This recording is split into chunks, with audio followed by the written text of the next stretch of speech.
discount. I don't know. Spending time all alone, sending my songs through the phone, dreaming of a better home while focused on trying to hone this craft, witchcraft. I hope the Bluez let this last. I don't know if the earth is painted. That was the great sounds of Watsa on WNHH LP 103.5 FM New Haven. Behind the brand with myself, Prestige, and my partner in crime, Long Island Raids, Elm City made EZ Bluez is in the building. Right now, our guest is a nationally recognized singer, songwriter, and visual artist who has spent more than a quarter of a century engrossed in the New England music community. His name is Steve Rodgers. He's a well-known independent musician, and thank you for being part of Behind the Brand, sir. Yeah, awesome. Thanks. Nice to be with you guys. Nice to be with you too, man. You ran the space over 15 years of running the space. I did. Correct me if I'm wrong. The outer space too, right? So it was like two venues running at the same time. And easy, I see your finger pointing up. Three venues. Yes. So we got the space. But we'll get there. We'll get there. And go right ahead, man. What's the most important thing is, and I want everyone at home to really pay attention. And if you're driving, this is where I say, pull over to the side of the road, get your pen and the piece of paper out. When I first moved here to New Haven, one of the first names people told me that I needed to seek out and find was Steve Rodgers. Mm-hmm. Before they'd even heard a note come from my mouth. And then through time, I'd actually gotten to meet the man, and this person is such an incredible human being. Right. I remember when, there was someone that was working at the space, had trouble finding an apartment, and he hit people up to try to get them a place to stay. Wow. That's the incredible human being. We're going to go behind the brand. So we're going to go behind, and I want to know about the artist. I want the people to understand the actual human being himself. This man has gone to other parts of Latin America to teach guitar to people. This man's heart is by far the most beautiful asset New England has had in a very long time. And that's the reality. Oh, man. As we talk to him on WNHH LP 103.5 FM New Haven, I feel like EZ Bluez should be your spokesperson right now, man. He just gave you a great compliments all around, brother. I'm feeling humbled, to be honest. I don't even know what to say. Thank you very much. I mean, thank you. I just love people, and I love bringing people together, and I like seeing people do the things in their life that provides them joy, but also hopefully provides for their living and for their families and that sort of thing too. And I think so much of the time musicians and artists get stuck working in jobs that really don't utilize their gifts, and that's heartbreaking to me. So one of the things in my life that especially post space world for me is that I just really want to use my gifts that I've been given to bring people together, which is really tough right now during this coronavirus season, and also to be able to unite a whole bunch of people around music and art and that sort of thing, but in a different way now than I used to, just sort of with a stationary venue. I long for the days when I can put together traveling tours with all different kinds of musicians. When the coronavirus thing is wrapped up, I have some good ideas. I have some things are brewing, but I can't really talk about them yet. I understand. So let's talk about how you found your gift. Now, was it through church? Because I was researching about you, and you had a good church upbringing. I think your father was a pastor. Am I correct? Yeah, my dad was a pastor, and in New Haven, he was a pastor of a church in New Haven for 25 years. Wow. He still is a pastor, but he's in Sacramento now. And yeah, from from my earliest memories actually are of being in church when I was in England, actually, because he was going to Oxford and Cambridge universities, studying theology there. So when I was a little kid with my brother, we would go to sort of like King's College, cathedral, and listen to the choir sing and that sort of thing. So when we moved to New Haven, my brother and I were part of the little choir at church, and that's that's when I started singing. And a lady at my church, actually, when I was 10 years old, she gave me my first guitar, which I have hanging on the wall in my studio. If we were Zooming, I would show you. But it's basically a Gibson Flying V, Harmony Gibson Flying V from the 1970s, which is this huge hulk of wood. And so I learned to play on that and on a 12-string guitar. And throughout my whole early upbringing, my faith has been a central part of me, who I am. And I've gone through lots of different seasons in my life, touring all around the country. And there were times, especially in my late teens and early 20s, when I did a lot of questioning of my faith, and a lot of exploring of different viewpoints and all of that sort of thing. And I've found myself coming back to really in my adult life, especially having kids now, of my own. One who's almost an adult at this point. I think I've got 9 months left until she's 18, and then it's like, oh my God, now what? My faith has always been a central part of everything I do, whether it's music or art. And I feel like, God's given me gifts to use, and I feel like if I don't use them, I somehow, I don't want to squander it by not using them, I suppose. Easy. I feel like I'm talking to your brother. Well, you are. I mean, it's so interesting because this is someone that I, coming to New Haven, and learning about the music scene of New Haven, and understanding Mighty Purple, and understanding some of the solo stuff, and understanding that some of my friends from the church that I was going to were starting to write and co-write with Steve. I did see there were these incredible similarities just in the belief system and the belief structure. And I hope to one day, when I grow up, if I ever grow up, I hope to be as cool as never Steve, grow up. You promise me you'll never grow up. Oh no, you've got nothing to worry about there. And what's even more like incredible is what you had 2 years ago. You had the CD release. And that's actually where I think we've had our longest conversation. Like we've been like ships in the night, but our longest conversation was at the release party. And what was amazing is, like, from jump, you're like, hey, whenever you want to just like come over and, can chill in, I have a fairy garden, and we can sit and chill and we can just talk and like, let's have good experiences. And I knew that invitation's still open. Yeah, just so you know, it's still open. Maybe when it gets a little warmer.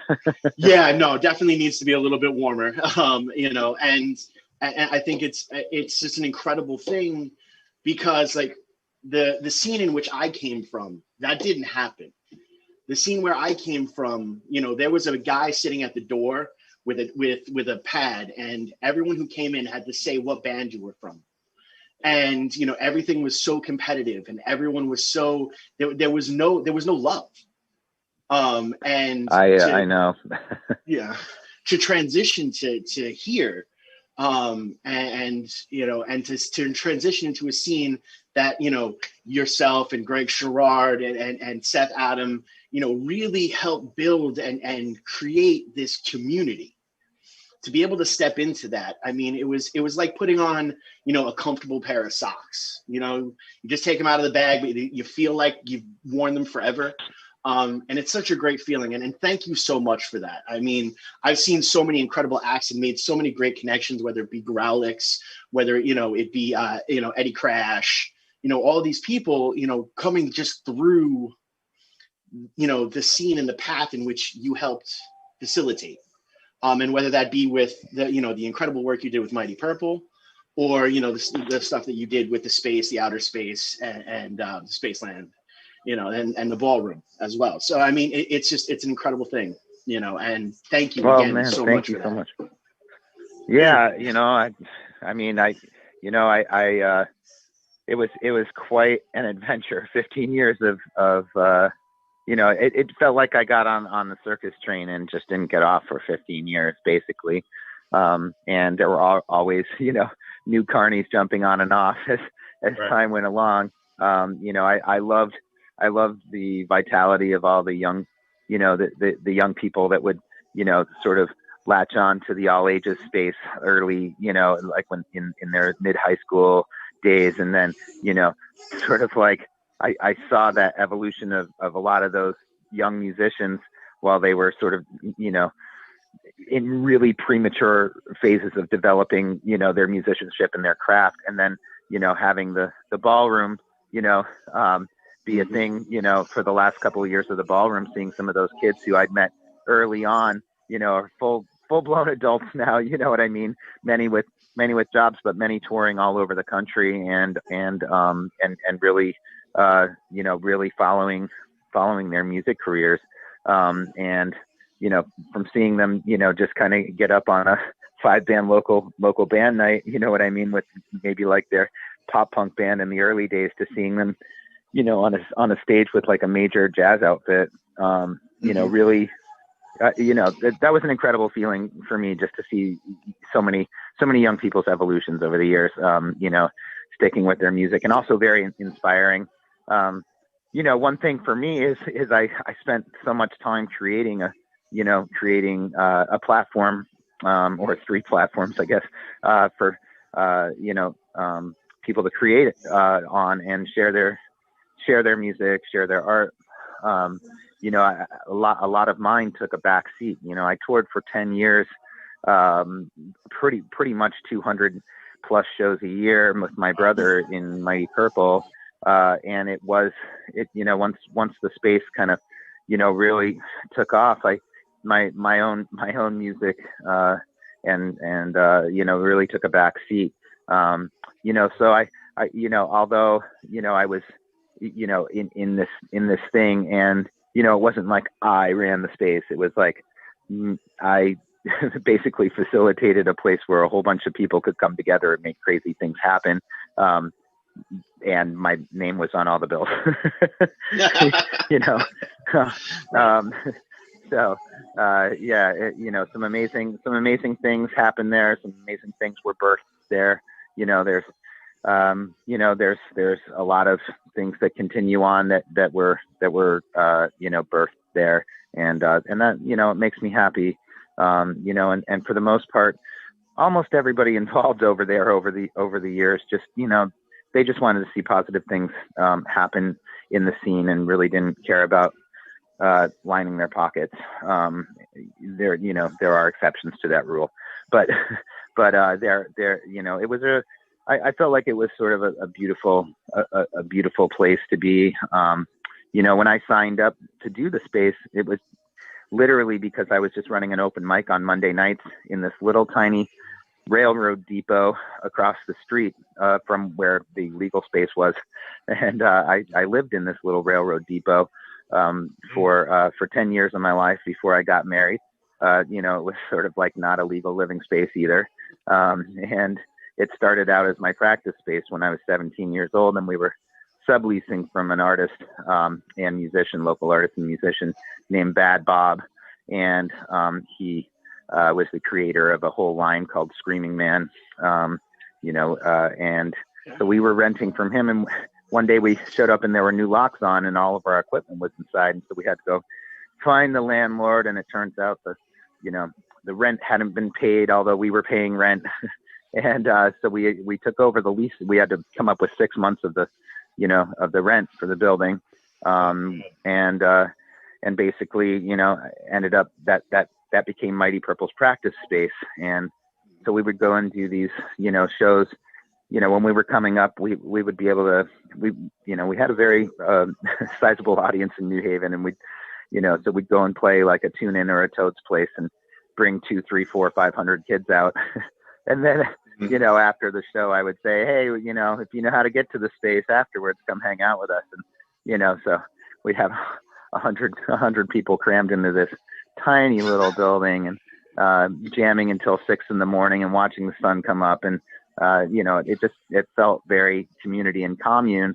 You know, that's a whole other story. But essentially, you know, we ran like a little DIY. It was basically like DIY house shows for a 10-year period. You know, then I started a much more serious open mic night, and, you know, a lot more adults started coming. It wasn't just like scenester, you know, punks and stuff like that. And then the landlord caught on, and we got evicted after 10 years. And that was, at the time, it was like very devastating to me because, you know, my soul was in the walls of that old train depot. You know, I remember the day I got the letter from the landlord saying that we were evicted, and I was so bummed out, and I didn't have a cell phone at the time. And the only payphone in the neighborhood was right across the street. And so I walked across the street, and the payphone was in front of a building that said for rent. And so instead of calling my wife and telling her about it, I called the for rent number, and we had a lease signed by Monday, and that was the space 15 years later, you know. And where I had no idea I'd be in that building for 15 years of my life. Yeah, that was the only payphone in the neighborhood right in front of the building that became the space. And then, so we signed the lease, and my wife and I got home and got ready for to go and do our Monday night open mic night thing. You know, and the landlord of the space, he was very you know, what became the legal space. He was a little hesitant to rent to me because, you know, I was 27, a little wet behind the ears. I had no idea, you know, really what I was doing. And I knew nothing about business other than running a band on the road, you know. And so ended up signing that lease, and my wife had a doctor's appointment, and found out the same night that we signed our lease that we were pregnant with our first kid. In that order: sign the lease, find out we're pregnant. And so, you know, it was kind of a whirlwind. And, you know, we lived in the hood in New Haven, in this little apartment that was like $600 a month or something. And you know, so within a 6-month period, we had to find a real place to live and open the space. And I ended up making an album in that time period as well, and having a baby. You know, so it was all of a sudden like, okay, it's time for me to grow up and figure out what the heck is going on. But I'm like, I don't want to grow up. So, you know, and at the same time that I signed the lease on the space, I got offered a job building models, you know, for an architect in New Haven, and I turned it down to go and basically make negative money for years, you know. But you know, but I'm so glad that I turned it down and I didn't go work in the corporate world.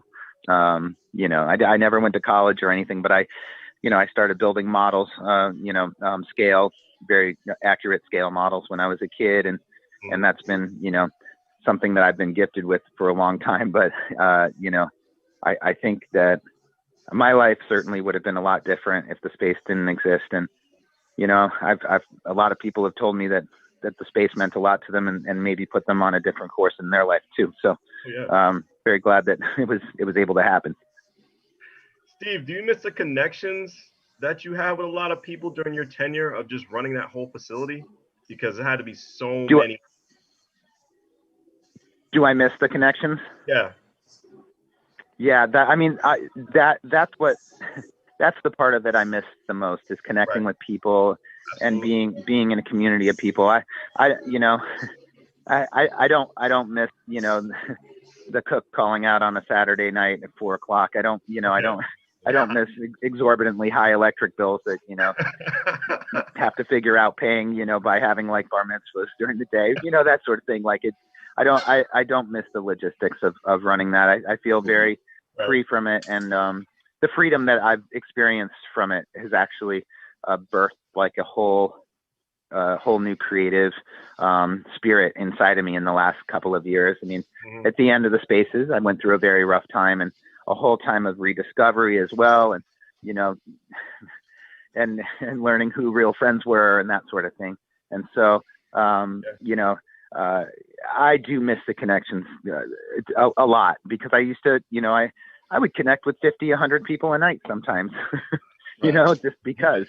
And I loved having conversations, especially with young people, about, you know, what it was they wanted to go do in their life. You know, so many kids would say to me, well, my parents want me to go to college, and, you know, but all I want to do is pursue this thing or that thing, or I just want to go see the country first. And my advice was probably never what the parents would have wanted to hear, but, you know, I always said to kids, you know, if your heart's telling you to do something, you know, go have a real talk with your parents about it and say, hey, look, you know, I will focus on college, but please let me just go explore myself first, you know, and that sort of thing. Let me take a year or two to go figure out what it is that I want to do. I feel like so many kids just get put in college because it's the thing to do, and they don't really get to explore themselves. I mean, you know, there's a lot of you know, college is really good for a lot of people, but I think that it also does damage sometimes to creative people who get put into business programs and that sort of thing, if that makes sense. No, it really does make sense. And I really feel I was in that situation in my past life, because you feel like you're pushed into something that you don't want to do, because it's really what a lot of people force as the norm. You have to go to college after high school. You have to get this degree. You have to do this, instead of see your life because your life can have many options. I feel personally, just like from your career, for what you've been through, I think a lot of people should really push trade schools. I think trade schools are really important for what we actually just. I agree too, and let me tell you, every time I have to pay a bill for a plumber, it's a lot more than when I have to pay a bill for other things, accountants and things like that. I mean, if you want to make money, go be a plumber, because the plumbers and electricians, they make money. We're definitely talking, and I like the fact that you were very into teaching the young generation of what they had to do, especially if they want to go on a career path as similar as yours. Because mind you, you did this before social media even blew up, was even crazier. That's just phenomenal in itself. That's a salute to you, because that's insane. Just making a whole profitable venue, getting a lot of people in there at that space at that time with promotion you did. That's a salute to you, sir. And I got to congratulate you on that. Thank you. I mean, you know, I never really thought about it like, you know, because before there was social media, there was no social media. And how you got people to come together and go to shows is you went to other shows with flyers and you said, hey, you know, this show is going to be happening this Friday, you know, maybe you're here for these bands tonight. Maybe you'd like these bands over at this place, you know, at my new spot or whatever. So I used to go out, to, you know, other, for a long time. I did, actually, the first couple of years until the onset of MySpace really started blowing up. You know, I'd go out after shows at the space until 1 a.m. downtown New Haven, put flyers on phone poles, and, you know, Steve, I hate to keep you on pause, but I just got to pay these bills, man. On WNHH LP 103.5, New Haven, behind the brand, myself, Prestige, and my partner in crime, Long Island Rays, Elm City made EZ Bluez. We got independent musician Steve Rodgers. Continue, sir. Very sorry. Oh no, that's totally cool. I mean, I think, we were talking about, you know, getting people together before the age of social media. Well, before the age of social media, you know, that was something that I always loved doing. You know, when I was on tour with Mighty Purple, we would, whenever we would have a day off, instead of, well, sometimes we'd go and explore like caves in West Virginia or something. But, you know, usually when we have a day off, we would drive to the town where we were going to play the next night.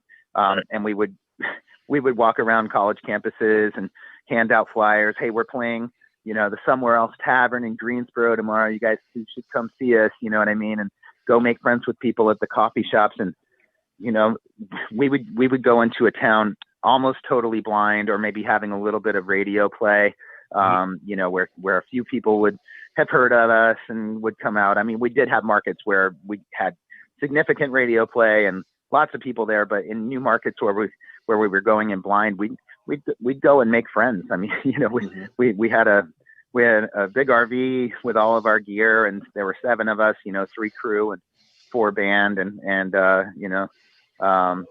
we'd all go out and make friends. We were like a little family that kept growing, and then people would actually drive and follow us around, like on Southeast tours. We'd have 2 or 3 cars following us full of young people trying to get out of their little boring small towns and follow us around. We'd all end up making new friends and crashing on a lot of floors and that sort of thing for years.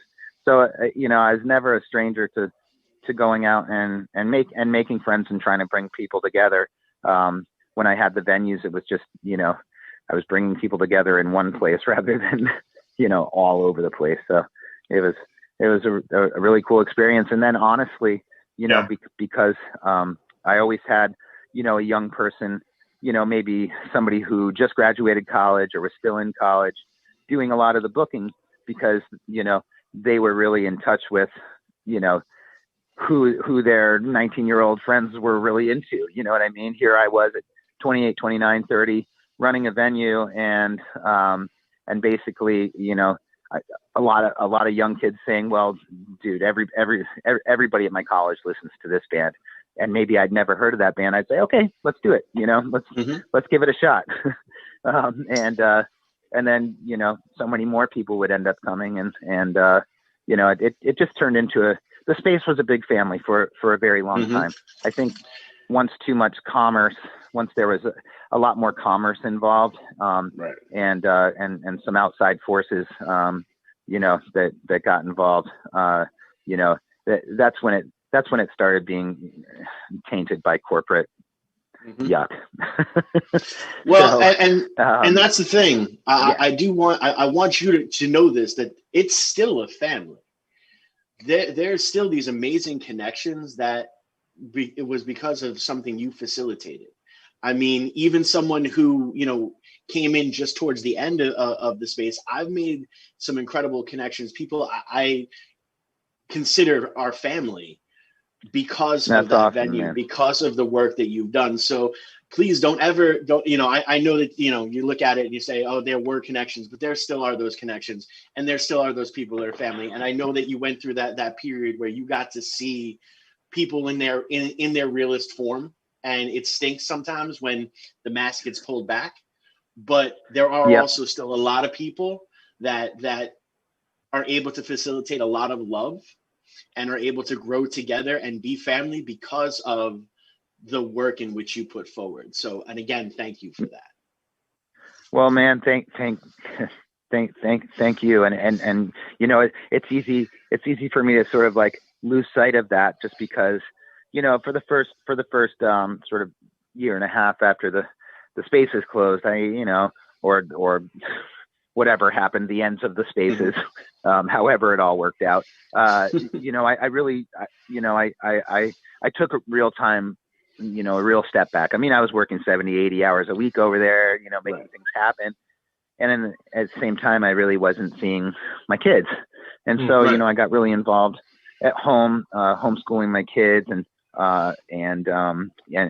exploring, rediscovering who I am, basically, and reinventing myself. And so I kind of, really laid low in the scene, and I was just putting my feet back and my toes back in the water, hosting an open mic night over at the State House, which, I did for a few months, and starting to ponder putting shows on, again, and that sort of thing. And then coronavirus hit.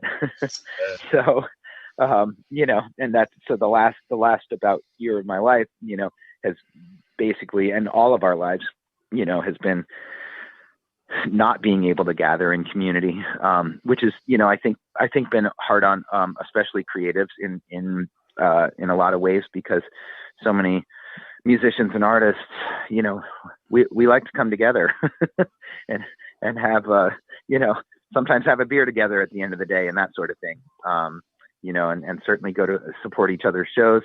And so right as I was about to get back into the scene is when coronavirus hit. So, you know, for me now, it's really almost been 3 years where I haven't been. It's like 3 years this month where I haven't owned a venue. You know, and 3 years where I haven't been heavily involved in the music scene, which is you know, that's the first time in my life since I was 15 years old, you know, in my conscious life. And so, you know, I think that, you know, being away from, you know, the local music scene for 3 years has definitely given me some perspective on it.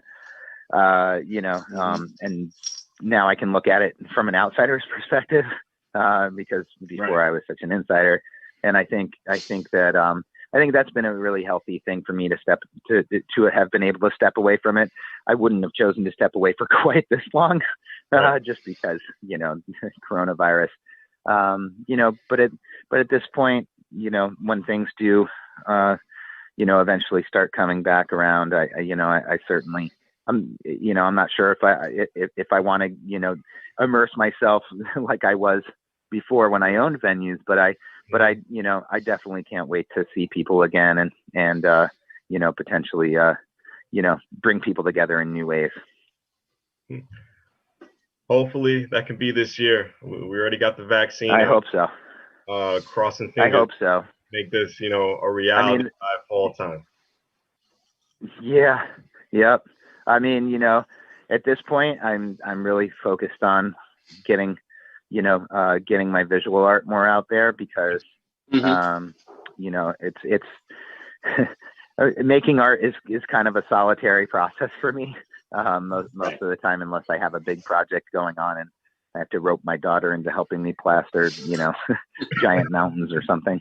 But yeah, it's mostly a solitary process for me. And so it's a lot of time to think about a lot of things. You know, sort of starting to build, you know, fairy houses, you know, after the spaces came to their ends is when I started building, you know, sort of natural material fairy houses because I was going on hikes a lot and doing things that I hadn't been able to do in years because, you know, I was constantly running around the same parking lot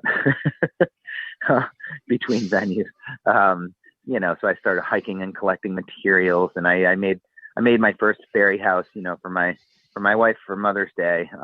And you know, because, you know, usually I would like take her out to dinner or something like that. But, you know, a couple months after, you know, following the space, it was a financially tricky time. So, you know, I started making little houses out of natural materials, out of nothing, basically, and glue.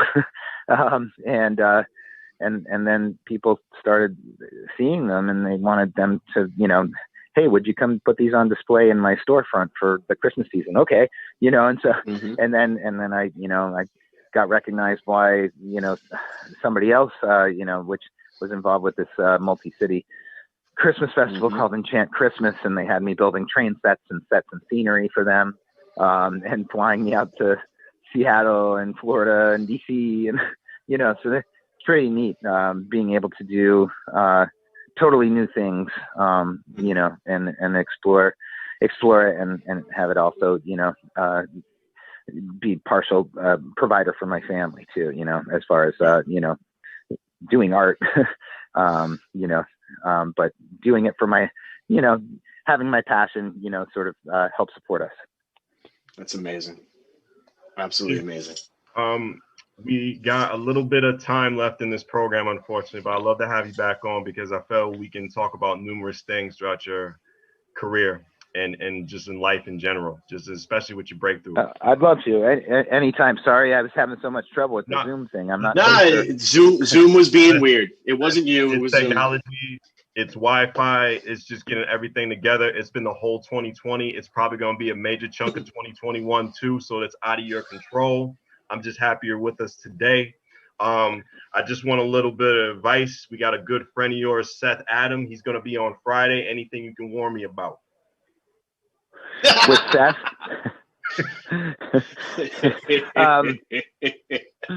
Don't you know, he would be in my opinion, I think Seth Adam would be a tremendous politician. But don't tell him that because he just wants to make music. Right. He has you know, he's an amazingly compassionate, wonderful person. And I think the last 4 years of what we've all seen, happen, in our country has really bummed a lot of us out, of course. Yeah. And he has had a very consistent, steady voice about bringing good back into the world. And but don't tell him to become a politician, or he won't. No, not at all. Maybe if we play reverse psychology, he'll become a politician, because he'd be terrific at it. I thoroughly, Steve, enjoyed your podcast that you had with Seth Adam. I was laughing for a good 25 minutes. I mean, I just felt both of y'all were just brothers, opposite ends of the same cloth. It was just stories. He is one of the guys that has really become a brother to me. My brother, I played music with my brother in Mighty Purple for 20 years. Mm-hmm. And, he lives in out in the woods in Oregon now, has his little recording studio and 2 little kids and his wife. And, they have 6 acres where they sort of take care of and everything. And he's definitely chopping wood and making music. That's what he does. He makes, music for film and TV. And when he moved, it was devastating for me, because, it's sort of he was my partner in crime musically and also emotionally and everything. And so Seth Adams been one of those guys who's really, filled that local void for me and been a true brother to me, through some of my hardest times too. Mm-hmm. So just one more thing. You guys win. We just got a minute left of your program, but we are going to play your song called Pray for Peace. This rest of the time of the broadcast is yours. Please plug in any social media, where to find you, and anything coming up this year, and just introduce your song. It's all you. Okay. Yeah. I mean, my website, which I regret to say I probably don't keep up with as well as I should, is steveofficialmusic.com, steveofficialmusic.com. And then on Facebook /Steve Rodgers 1, if anybody wants to reach out. I end up on Facebook a lot. I do, because my teenage daughter tells me to do Instagram, I do, but then I forget.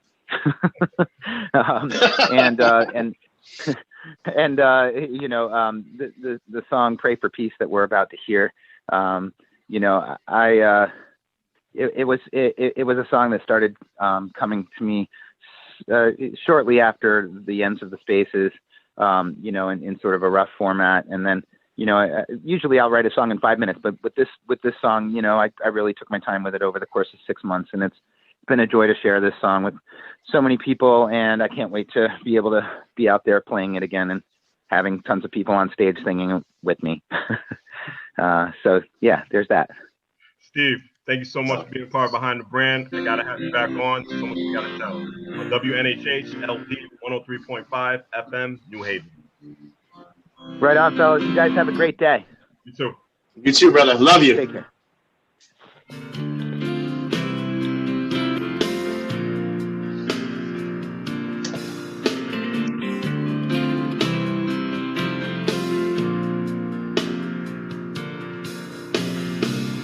Keep the darkness away from your heart.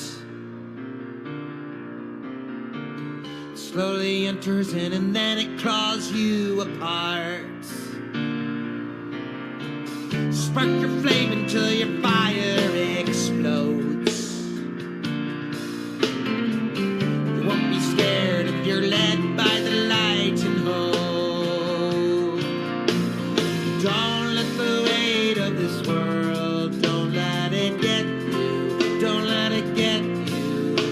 Forgive like you've never been hurt, and peace will find you, yes, peace will find you.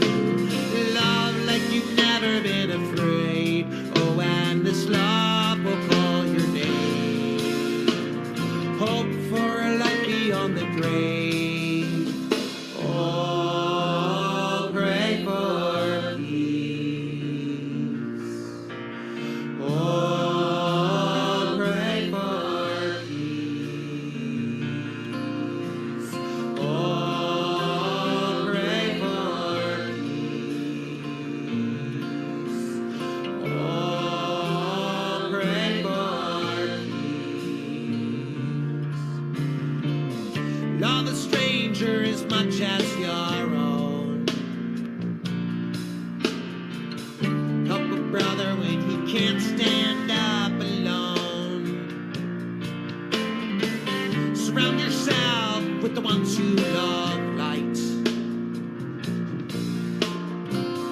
spread your joy like the sparrow